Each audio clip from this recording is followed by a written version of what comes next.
What's up YouTube? Capital G here. Got some incredible duels for you guys to check out. The first couple are going to be featuring this really wild insect deck that, man, it has some insanely strong pop-offs. I'm talking about just as good as what you might expect from like Orcus or some of the other meta decks like Pendulum Magicians. Basically, the way that this deck kind of works is kind of exploiting the fact that like a lot of these insect cards do not have hard once returns on them because a lot of them are just kind of old, like Resonance Insect. You can use that card. It has multiple effects actually. You can use them as many times as you want in a turn, and you just kind of create a whole bunch of advantage. And again, you'll end on some very strong boards. Also, Miko, the World Chalice Synchro Monster from Dark Neostorm. I think that card's fucking broken.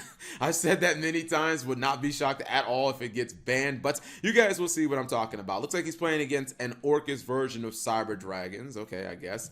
Orcus going everything at this point. Anyways, Foolish Burial for Gokipole. Gokipole is going to add the insect. That is the Resonance Insect, and this is the card that kind of does all the heavy lifting in this deck. It's going to be used for multiplication of ants that gets you 2 monsters, but it is going to float into a Doom Dozer. And the thing is, when you actually summon Doom Dozer, you can banish it from the graveyard, and then it dumps a monster, an insect monster, into the graveyard. So it actually gets you kind of 2 really nice utility effects, which is kind of cool. Anyways, he's going to summon Doom Dozer. The second effect's going to kick in, and he drops a Gokiborn to the graveyard. This is going to be important, so do not forget that this normal monster hit the graveyard, because that actually will come up a little later in this combo. And Sector Link is actually going to equip it on field, and the thing is, even if it leaves the field as an equipped, it will still activate again. This is the kind of the crazy thing. So goes into Miko. Resonance Insect is going to trigger. That's going to get Gokipole, or excuse me, that's going to trigger off of the Doom Dozer, and then it's going to just activate again.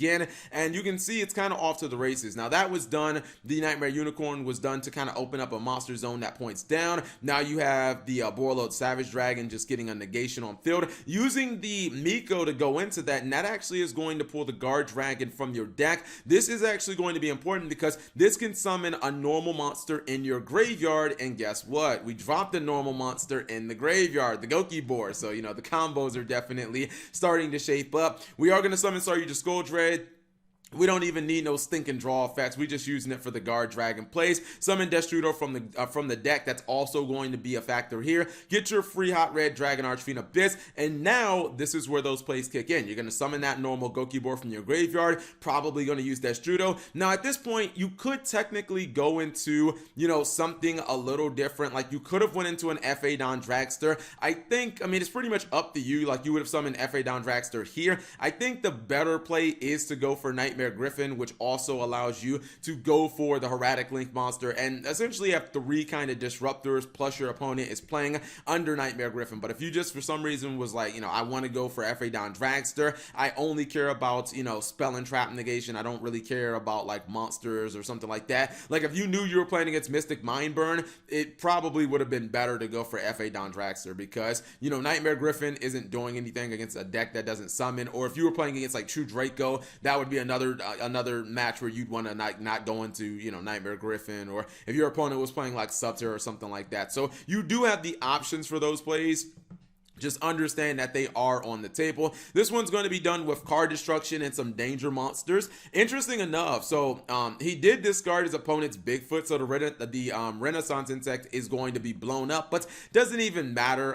The Resonance Insect, did I say Renaissance? Sorry, Resonance Insect is going to be popped, but it's still just going to float. Doesn't matter if you send it to the graveyard, if your opponent pops it, doesn't matter if it's a spell or trap, the card is just going to float, and it does not have a hard once per turn again. So you can just use it as many times as you want. I mean, that just tells you something, right? When your opponent is using Monster Reborn on a freaking normal level 4 insect monster with 1200 attack, you know their combo has to be good, man. I mean, seriously, using Monster Reborn on just that alone, pretty damn good. Anyways, goes back into the Nightmare Unicorn.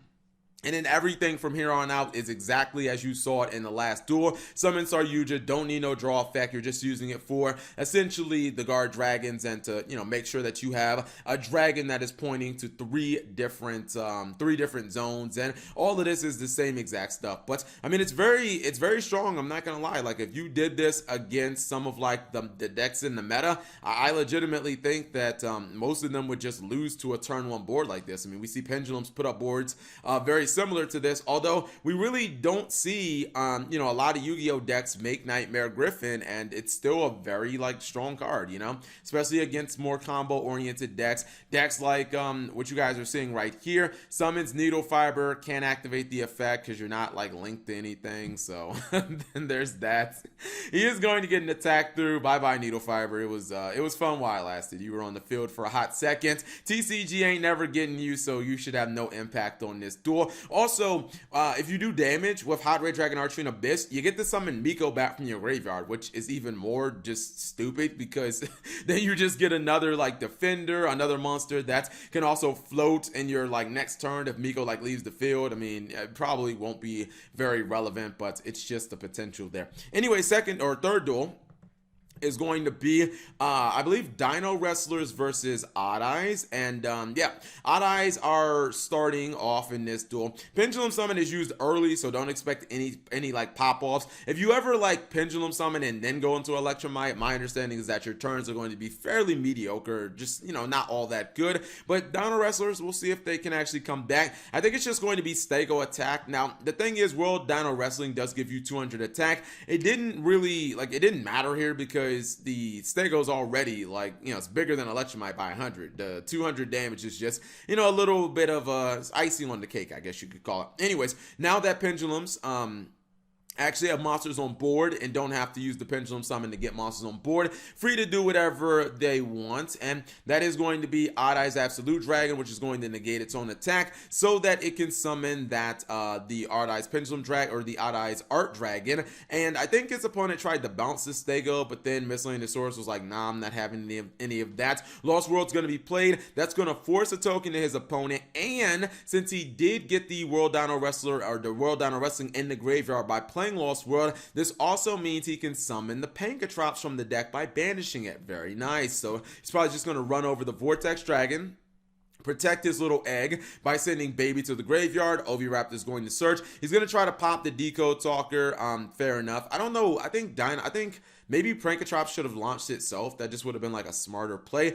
Anyways, he does actually have the Conductor Tyranno on board with Baby, so it should be okay. But his opponent says, I got your freaking Tyranno here. He's gonna summon Zangjit Magician. This is going to be one that can actually negate it because Conductor Tyranno is randomly light, and that's all it does. He's gonna go ahead, he's gonna snatch steal that thing with Big Eye, and he's going to attack, but he's not out of this yet. Like, one card can get him back in the duel. Miscellaneous Source is going to summon Stego. Stego can just search Pankatrops, then he can summon it. So he's basically like right back in the duel. And now he's going to go for my man King T Rexel. He's also going to summon back his Pankatrops, and fair enough. I'm not sure why he didn't attack into the Big Eye. It seems like the biggest threat on the field. Although, no, I can't really understand why. Oh no, I guess somehow the Big Eye's attack is just too high. I didn't actually see how the Big Eye got attacked. Oh, I think it was purple poison in the scale that was used there. Oh, okay, I understand why. Big Eye's going to take the King T Rexel, and that's basically a wrap. Interesting to see Big Eye actually doing work, man. That was a Dragon Ruler card / the days of Zexal when level 7s were just plentiful between Mermills and Dragon Rulers and stuff like that. Now the only deck that I really think about summoning it in is like Dark Magician, but as you guys see, Odd Eyes and Pendulums, they can definitely summon it too. Anyways, hopefully you guys enjoyed those short duels. If you did, give the video a thumbs up. Thank you guys for watching. As always, subscribe if you have not already, and turn on that notification bell for daily videos.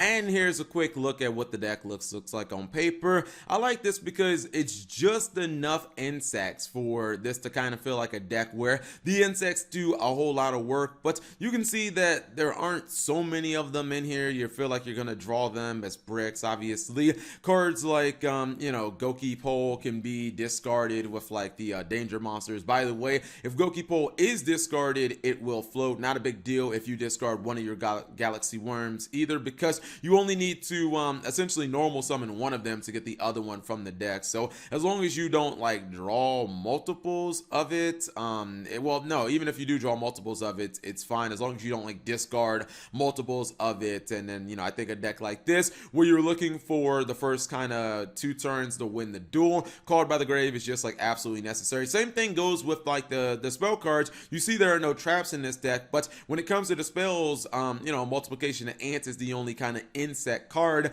Essentially, everything else is either called by the grave, or these cards are just kind of like extenders slash like consistency cards, like World Legacy Succession. You're going to search this. You're playing Dangers, Card Destruction, sends all these to the graveyard, more draws. Also, this floats from the graveyard. So I think this deck seems like fundamentally cool. I mean, maybe you could probably play like one more Effect Veiler. I think Veiler would probably be the best hand trap per se in this deck, because if you go second, you don't really want to like stop, you know, maybe like something that an Ash would stop. You just want to stop your opponent's most important monster to stop them from fully comboing off. Something like an Electromite or a Nightmare Mermaid or something like that. Just keep them in a position where they don't have like a bunch of negates on field, and obviously your turn one board will like take over the game. But anyways, let me know what you guys think of the deck.